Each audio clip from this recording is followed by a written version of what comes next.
very happy to be able to share our dear friend Dorje's beautiful stories from Nepal. Tara and I have been spending pretty much the last 3, almost 4 years traveling around the world, teaching people about the Siddha saints. Our approach is completely universal. We're not promoting any one teacher or any one religion or any one path. Our main interest is in raising the consciousness of humanity. And we agree with the great Sufi saint, Hazrat Inayat Khan, who said the solution to the problem of today is the awakening of the consciousness of humanity to the divinity within. I think that really sums it up. You know, if you wanted just one sentence to sum up the world situation right now, that would be it. And the great Saint Sivananda from Rishikesh said, "Spiritual opportunity is a rare privilege. Do not lose such opportunities. Take recourse to the company of sages and saints. One moment of company with the holy builds a ship to cross this ocean of life. God is the great purifier. A saint also is a great purifier. God incarnates as saints and sages when their need is felt most. Study the lives of saints. You are inspired at once. Remember their sayings. You are elevated immediately. Walk in their footsteps. You are freed from pain and sorrow. Seek the company of sages and evolve. Satsang with sages is unfailing in its results." So that's what we're doing tonight. We're spending time having satsang. Now, what I'd like to do is turn the floor over to our dear friend, Jampa Dorje, who has just returned from 2 years living with Dharma Sangha in the jungle of Nepal. And he will share his stories of his experiences there. Dorje doesn't like to be considered to be a teacher. He's just a humble monk, right? Yeah. And so we're going to just do this like a conversation. Mm-hmm. So, Dorje, would you tell us how you first learned about Dharma Sangha? I believe again in about 2005. I was married, and I had come home from work, and my wife had just arrived home from work, and she had told me there was a documentary on TV about the Buddha. So I was pretty excited about this because I thought a new documentary, and we sat down, and it was a Discovery Channel called The Boy with Divine Powers, about a young boy who had been meditating in the jungles for 10 months at this time without moving. So the Western media was really interested in him not eating and drinking, the siddhis, instead of his intention for not eating and drinking. So when I watched this, I was amazed, not because he didn't eat or drink, but because someone would go through these austere practices. And I wondered why someone would go through these practices that I'm sure were painful. And I remember my wife telling me how disgusting it was, that he was filthy, that he hadn't eaten and drinking, and where were his parents? And the only thing in my mind was, this was the most beautiful thing I had ever seen in my life. So the next day my wife came home from work, I had recorded it, and I was watching it again. And then the next day she came home and I was watching it again. And this went on probably for over a month, that I just continuously just watched it. I would wake up in the middle of the night and just put it on and just sit there and watch him. And so my wife said, maybe you should go see him. So I thought, this sounds like a good idea. But he still had 5 more years to meditate. And he spoke. And he said, do not come to the world. He said, let me complete my tapas and then come. So I wanted to respect that. Mm-hmm. So over the next year or so, my wife and I had gradually grown apart. And we split up, and we got a divorce with her blessing. I mean, I wanted to make sure it was okay with her, and she said it's fine. So I decided to teach English to occupy my time. So I traveled around Europe and in Asia teaching English, and then about about maybe a year before his completion, I went to Vietnam to teach English. And then about 4 months before it, I decided with my new girlfriend at the time, I was going to the jungles to visit him. And my girlfriend decided she wanted to come with me. She knew nothing about him, except that I was very interested about it in a young boy who had been doing tapas for almost 6 years. So I went to the jungles, and that's where it began. So when I got to the jungles, this is where Dharma Sangha had been for the 10 months in a tree. And this was taken, I think, probably about 8 months into his meditation. When I got to the jungle, I was able to meet him because I'd gone to Kathmandu and I'd met a man who was a disciple of his. So I got there, I didn't know anybody, and I got online and I found somebody who had been to see him. So his name was Dawa. So I called this man up. He came and met me and my girlfriend Millie, and we drove back to his house. And he said in about 2 weeks, we'll go see him. Well, that night, his daughter died. And it was for a few minutes. She stopped breathing, her heart stopped, and she went blue and cold. So they ran her to the hospital, and they came back at 2 o'clock in the morning, and he came in and he woke us up and he said, pack your stuff, we're leaving tonight to go receive blessings from him. So the doctor said that she had a hole in her heart. So they were going to do an operation later. So we arrived in the jungle at 9 o'clock in the morning, and he came out from his tree and he came into a little room. This is the moment I met him for the first time. So in the car ride, I told her how I dreamt of him. I just longed to be with him for the last almost 6 years. And I told her I was going to give him a hug. When I saw him, she said, you won't be able to touch him. And she was right. When I walked into the room, I had every intention of touching him. I wanted to feel him, to see if it was real, this person I dreamed about for so long. And this moment when I bowed down, I held his gaze for about 10 seconds, and it was the first time in my life I looked into somebody's eyes and there was nothing. I had met a lot of beautiful teachers in my life, but this was something extraordinary.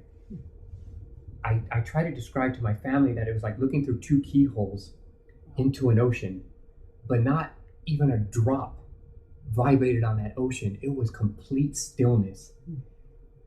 And I shook, I started to cry, and I turned around to walk out of the room, and a monk in there called Kempo Sonam Girme said, do you have a question? And I was very philosophical. I'd studied different traditions, and I sat down, I said, I thought I had a million questions, like how big is the universe? One of these kind of silly questions. And the only thing that came to my mind was, I asked him if he could bless my mother. And he said yes. And then I turned around and walked away. So I spent the next 4 weeks in the jungles with him, observing him. Those 4 weeks came from a very Tibetan Buddhist kind of lineage between a disciple and a guru, because I was thinking he might have been my heart guru. So I thought I'm going to stay with him, analyze him, study him, and see what he was about. And one day there was a picture of him posted on a tree somebody had put, and I'd walked by it, and a voice in my head said it's time.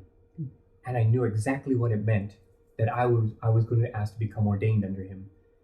And prior to this, for the last 3 years, I had gone to different schools, different lineages, and I kept telling these monasteries or ashrams, I'm going to be a monk. And then on the last day, I spent 6 weeks with each one of these schools.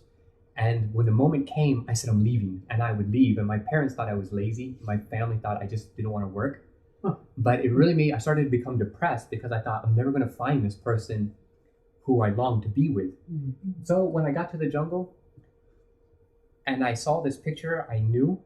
So I asked the monk, I said, I want to become ordained, but not in the Vajrayana school, but under him. Not through a Rinpoche or a Toku or anything, but through him. When I started to follow the teachings of the Buddha, a lot of my Christian friends thought that I had negated Jesus. But in my mind, I didn't see it like that. It was an encompassing. Not only did I have Jesus in my heart, I wanted to put the Buddha there too. And so a lot of people saw this as a me of removing myself from the church, but I never felt like that. When I met Dharma Sangha, I had this innate feeling that he was not coming for only the Buddhists, to teach a Buddhist form of meditation or practices, that this was going to be something different. And so I was just going on an intuition, a feeling that I had had that he was going to be something extraordinary.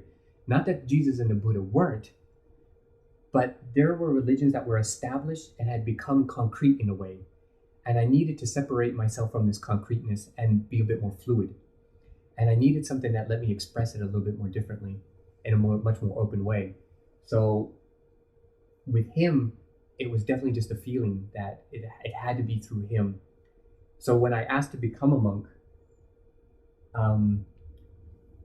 he had agreed and said yes. And then it was about a week later, they came to my tent and said that it's on a full moon. He said, it's time. So this is the day I shaved my head, or one of my young brothers did this. And we went out to the jungle and we had a ceremony, and I took my refuge in him, in a Dharma Sangha. Because Dharma Sangha is not his name, it's what he is. Just as the Buddha, it wasn't his name, it is what he accomplished. He was awake.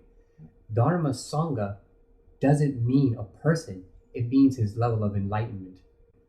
To sum it up from my own perspective, the way I perceive a Dharma Sangha is that the Dharma is all Dharmas. The Sangha is every living being in the entire existence of all the realms of existence. And like Ganganath was talking, the plants, it includes the plants. Dharma Sangha said this isn't about humans and about animals. It's also about the flowers, the trees, the bushes. It's everything.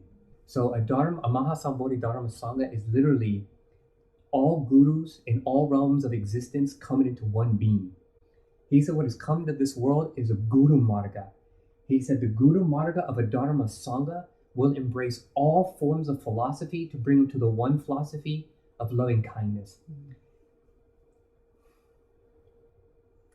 He said, in order to know the Guru Marga, one must embrace the Maitri Marga. That is the path of loving kindness. He said, no Dharma in the world, no matter what practice you do, will not come to fruition unless the heart is absolutely and completely 24 hours a day, every moment, merged with the essence of loving kindness. It has to be merged. Everybody seems to understand this differently. The Hindus see him as the Kalki avatar. The Buddhists see him as Maitreya Buddha. He doesn't say whether he is or he isn't. He just simply lets you, whatever it is you believe in your heart, then it's up to you however you choose to perceive him. But he said on the path of loving kindness, nobody is excluded. We had Hindus, because he's surrounded by lamas of the Tibetan tradition, and I'm even dressed as a lama. People wanted to convert to Vajrayana, and he told them no. He said, this isn't about conversion. This is about opening the heart. So he said, follow your dharmas. Whether it's the Christian dharma, Hindu, Buddhist, it doesn't matter. He said, all of these dharmas will lead you into the path of Maitri. And he said, that will be the ultimate dharma. Dharma of no more philosophy, no more arguing, no more debate over philosophical points of view, but it'll be in a world where everybody will open their hearts and we'll be able to feel each other's hearts. With me talking about Dharma Sangha, this isn't a belittling of the other gurus by any stretch of the imagination. I believe that Dharma Sangha is an embodiment of all of them. All of those great gurus before, going back thousands of years, he is encompassing all of it. This is why it's an idea that it's a unifying form, that nobody's excluded. This isn't going to be a Christian idea or a Buddhist idea or a Hindu, but it's going to be something that awakens the heart of every living being. And I think this is what he's talking about, that this isn't philosophy-based or book-based, but something that we will realize ourselves in our heart. It's a process. Work with what we know. We know that loving kindness is beneficial. We know that compassion is beneficial. We know that generosity is beneficial. Even in one of his precepts, he says, even discussing enlightenment itself is useless. Wow. Because you will compare things that you know nothing about. He talks about talking about gurus. The Buddha said this, Krishna said this. He said, you're not interested in finding the truth. You're interested about being right. He said, this isn't about being right. This is about awakening the world. It's about all of us. This is about her and him, the plants, the littlest of bugs. This is about all of us going together or none of us going. He said that he is in the heart of every living thing in existence. We've gotten caught up in our own illusion and we've started to believe it. And the awakening is that simple removal of that thought that we have been separate. Dharma Sangha, to me, is a reflection of our own hearts. He's a manifestation of what our hearts have longed for. Since I've been traveling all over the world, I've met people who've told me they're tired. They've had enough. No more of killing people over religion, over philosophies, over political points of view. We've gotten caught up in our texts. We've gotten caught up in our philosophies and our egoistic point of view that I'm right and you're wrong, and we've missed the essence. We've missed the idea of loving kindness is what we need to go back to. We have done as human beings through our egos, done a fantastic job, almost brilliantly done a wonderful job of separating ourselves and killing each other over our faiths. So for me now, my brother, who's also become a teacher to me, told me one day, I got confused. I said, I don't know what to do. He said, you don't know? I said, no. He said, your job is to become a blank canvas again. That's great. And I thought to myself, that's it. Rid myself of all this stuff I thought I knew by studying 12 years of Buddhist philosophy. I must have read literally 500 books on Buddhist philosophy. And if anybody who studied the Buddhist philosophy, it is extensive and it is profound. I needed to rid myself of everything that I thought I knew and simply go to the essence of what the Buddha was teaching. And he was teaching to open your heart. And so that's what I don't know what I've come to do, but I've just met these two beautiful people here. And I definitely think that we've been talking to everybody we meet. And I've been just recently, for the last 5 weeks, I've only been here 4 days. I've been traveling around California in yoga studios, ashrams, monasteries. And people say, why are you here? And I've said, I'm simply here to share my heart with you. That's it. I'm not here to debate you. I don't want to know about the Atma. I don't want to know about Paratma or Atma. I don't know it. I don't claim to be enlightened. I know nothing about Buddha. I know nothing about Jesus. But like Dharma Sangha said, I do know that loving myself has been a huge benefit to me to learn how to love my brothers and sisters. And that's the only thing I know. And so that's what I'm sticking with. The day I learn about my enlightenment, I'll teach that. But as of right now, I don't know anything other than just that simple thing of what it means to be kind.